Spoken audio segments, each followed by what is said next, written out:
Une montgolfière au milieu des vignes. L'image est insolite. C'est génial ce qui est proposé. Là, je me trouve super bien ici. C'est très gentil de nous accueillir comme ça. Pour sa journée portes ouvertes, la cave de Jurançon a vu les choses en grand avec cette toute nouvelle attraction. Un petit tour dans les airs avant de déguster un verre.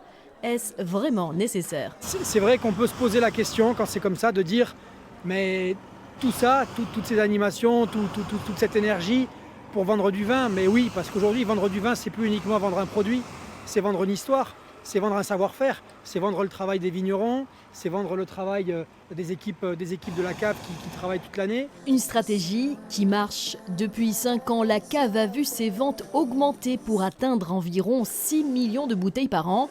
En août, la journée portes ouvertes attire à elle seule presque 9000 visiteurs, pour la plupart déjà séduits. On va acheter des bouteilles, oui. On a des petites soirées en fin août à faire, donc on prévoit. Et sans cette journée portes ouvertes, vous auriez acheté du Jurançon? Oui, on était venu pour acheter du Jurançon. Voilà. Mais après, c'est vrai que l'animation, on s'est arrêté là. La cave de Jurançon regroupe 300 vignerons et emploie une centaine de salariés. Ouverte toute l'année, elle constitue le premier site touristique du Béarn.